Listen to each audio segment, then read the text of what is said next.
Welcome back to પલ્લુ ચલો vlog. Good morning, Har Har Mahadev, જય શ્રી રામ. ફરીથી એક નવા વ્લોગમાં આપ સૌનું હાર્દિક સ્વાગત છે.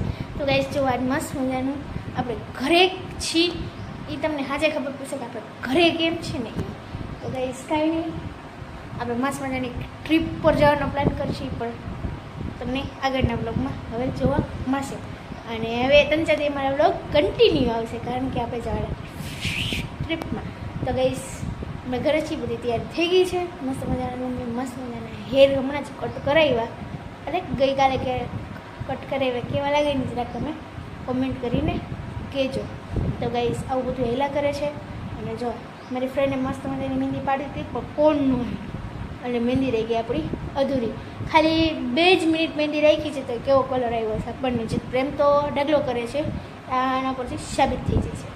તો ગાઈસ, સારું, જીત બારે ગયા છે થોડી ઘણી વસ્તુ લેવા, અને આપણે કાલે શું છે ને એ પણ તમને કાલના વ્લોગમાં કહી દઈશ. તો ગાઈસ, બિના રહેજો વ્લોગમાં, ખૂબ મજા આવશે. એ જીત શું કરો તો? તો ગાઈસ, ફાઇનલી જો મારો બર્થડે આજે સેલિબ્રેશન કરવાનો હોય, અને જીતે છે ને આપણે મસ્ત મજાની સરપ્રાઈઝ આપી દીધી છે. હવે ડેકોરેશન કરી નાખો ઓલરેડી. ઘરે આવું એટલે ખબર તો પડી જ જાય. બાબા ગઈ હતી જીતે આવું બધું ડેકોરેશન કરી નાખ્યું, અને જીતે હું સરપ્રાઈઝ આપી ને એ મને કહ્યું તો જીત શું કર્યું હતું મને સરપ્રાઈઝ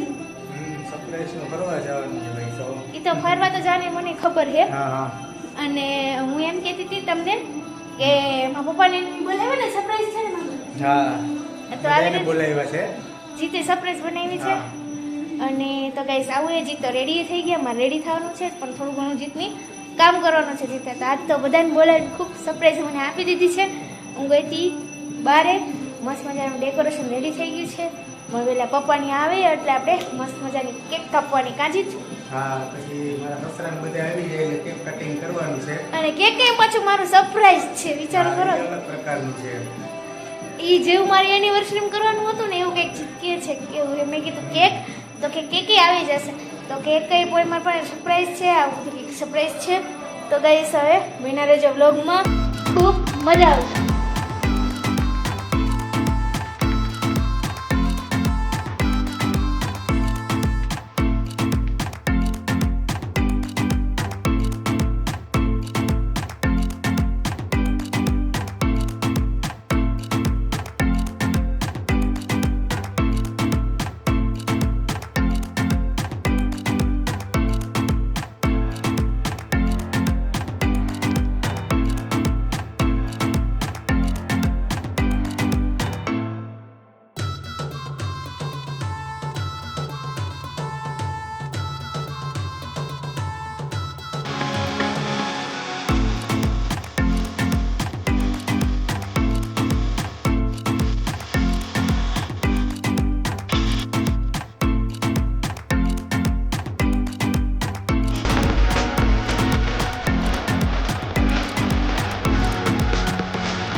પાર્ટીમાં મસ્ત મજાની ભેળ બનાવી સરપ્રાઈઝ પાર્ટી હતી. તો આપણે પાર્ટીમાં એન્જોય કરી લીધી અને હવે થોડી રસોઈ બનાવી નાખી. એમાં જોજે આવે છે ને જીત ચિરાગ.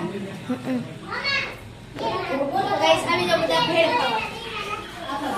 તો ગાઈસ જો બધા છે ને જમી કારવી અને વયા ગયા એના ઘરે, અને હું અને જીત મેં કીધું સોડા પીવી છે તો આપણે થોડી ઘણી સોડા પી આવી, કારણ કે સવારે આપણે નીકળવાનું મસ્ત મજાની ટ્રીપ ઉપર.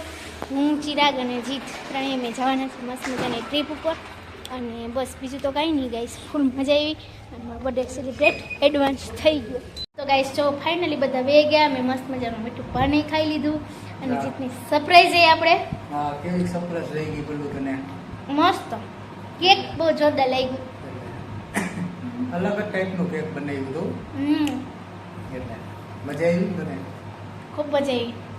અને મારું ગિફ્ટ કેક હતું કા. તો ગાઈસ ઈ જોઈએ ને, બાકી તો મારે કઈ હું તો બધી વસ્તુ કઈ કોઈ દિવસ ફોટાવાળું કેક.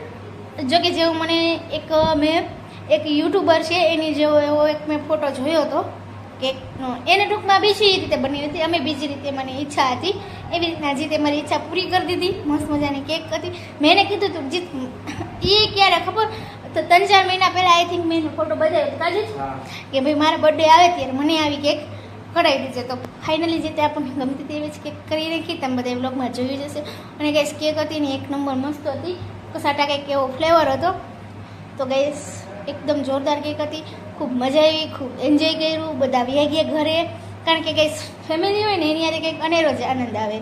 જે અમે તો અહીંયા બે રહી છીએ, જે હું આવી ત્યારે મારા સાસુ હતા પણ સાસુ એક્સપાયર થઈ ગયા પછી જો કે અહીંયા મારું નાનું ફેમિલી, જેમ મારા પપ્પાની ત્યાં મોટું ફેમિલી. હું વધારે નાનાથી મોટી આઈ થિંક ફેમિલી સાથે રહી છું, અને મને જ્યારે મારી ફેમિલી હોય ત્યારે મને વધારે મજા આવે. તો જીતે એ પણ સરપ્રાઈઝ આપી દીધી, અને આવી રીતની બહુ મસ્ત મજાની સરપ્રાઈઝ હતી, તમે જોયું હશે વિડીયોમાં. અને તો બીજું તો કાંઈ નહીં. અને હજી એક આપણને સરપ્રાઈઝ લઈ જાય છે, એક ટ્રીપ પર લઈ જાય છે કાજી. મસ્ત મજાની એક ટ્રીપ પર લઈ જાય છે જીત. એ પણ મારું બર્થડે ગિફ્ટ જ છે, કારણ કે હું કોઈ દિવસ એ જગ્યાએ ગઈ નથી. ગયો હોઉં તો કદાચ પણ મને યાદ નથી. અને ગાઈસ મેં મારા બર્થડેમાં મારા લુકમાં પણ ઘણો ફેરફાર કર્યો. મારા હેરકટથી પછી બીજું બધું તો શું મેં બીજું બધું તો બસ બીજું તો કંઈ મેં લુકમાં નથી. મારા હેર મસ્ત કટ કરાવ્યા. અને જો કાલે અમે જાશું ટ્રીપ પર, હું ચિરાગ અને જીત અમે 3 ટ્રીપ પર જાશું. 2 દિવસની ટ્રીપ છે, બહુ મજા આવશે. નજીકની ટ્રીપ છે, પહેલાં આપણે નજીકમાં સ્થળ જોશું, કારણ કે હું હજી એ ગાઈસ નથી પહેરી, તો બીજું બધું તો દૂરની વાત છે. પછી આપણે ઇન ફ્યુચર આપણે મોટી ટ્રીપ પર જવું, કારણ કે ગાઈસ છે ને મને બધું ફાવી જાય, બધે જગ્યાએ હું જઈ શકું, હરીફરી શકું, પણ એને મને કે સુવાનું ન ફાવે, એટલે મારે પછી 2 દિવસની એવી નાની ટ્રીપમાં જવું પડે. તો ગાઈસ મારા વિડીયો રીલ્સ એ બધું મારી કઈ ચેનલ ઉપર જે અપલોડ થઈ ગયું હશે, જીત વિચારે કે ફ્યુચર કે ખબર નહીં, હું વિચારો જીત કે તમે કંઈ પ્લાન કરો છો હજી બીજું? તો ગાઈસ જીતને પેકિંગ બાકી છે, અમારે પેકિંગ થઈ ગયું છે. ચિરાગ એનું જાતે એના મમ્મી એને પેકિંગ કરીને દેશે, એટલે કે ચિરાગની તો ઉપાધિ નથી. ચિરાગને કહી દીધું વ્યવસ્થિત પેકિંગ, આ કપડાં લઈ આવજે, એ લઈ આવજે. અને આપણે બસ કાંઈ નહીં ગાઈસ, આવું બસ મસ્ત રીતે આમ મજા આવી, ખૂબ ફર્યા ખૂબ એન્જોય કર્યું. અને કાલે આપણે ટ્રીપ પર 2 દી ફરવા જશું. અને ગાઈસ મારી મહેંદી છે ને મારી ફ્રેન્ડે આટલી મેકી દીધી હતી, મારા હાથમાં બહુ જ સરસ આવી છે. અને એના મેં તમને બ્લોગમાં કીધું કે જીત આપણને ખાલી 2 મિનિટની જ મહેંદી છે ને, જો ગાઈસ કલર કેટલો મસ્ત ફાઇન આવ્યો છે. તો આવી કંઈક મહેંદી આવી છે. અને બીજું તો કાંઈ નહીં ગાઈસ, હવે મળીએ ટ્રીપ પર આપણે નવા વિડીયો સાથે, નવા બ્લોગ સાથે. ત્યાં સુધી ખુશ રહેજો, ખુશ રહેવા દેજો. આજનો બ્લોગ ગમ્યો હોય તો શું કરવાનું, લાઈક કરવાની, અમારી ચેનલને સબસ્ક્રાઈબ કરવાનું તો ભૂલતા જ નહીં. કાલથી ચિરાગ હશે ને તો કાલથી તો તમને વધારે મજા આવશે, એનો અવાજ તમને જોવા મળશે ગાઈસ. તો ગાઈસ બહીને રહેજો. નહીં સોરી, યાદ તો બ્લોગનો એન્ડ જ કરી દો, કારણ કે પછી ક્યાંય પેકિંગ આપણું કરવાનું હોય ક્યાંય, કારણ કે જો અત્યારથી હું તમને મારા કપડાં પેક કરું છું એ તમને બતાવી દઈશ ને, તો પછી તમને વાં પહેરીશ ત્યારે જોવાની મજા નહીં આવે, તો તમે જોશો ને. એટલે આપણે વાં ડાયરેક્ટ મસ્ત મજાના કપડાં પહેરશું, મસ્ત મજાનું ફરશું અને ખૂબ એન્જોય કરશું. ને બધા કમેન્ટમાં મને હેપી બર્થડે તો વિશ કરી જ દેજો ગાઈસ. બસ આજનો બ્લોગ ત્યાં સુધી. ફરી મળીએ એક નવા વ્લોગ સાથે. ત્યાં સુધી ખુશ રહેજો ને ખુશ રહેવા દેજો. બાય.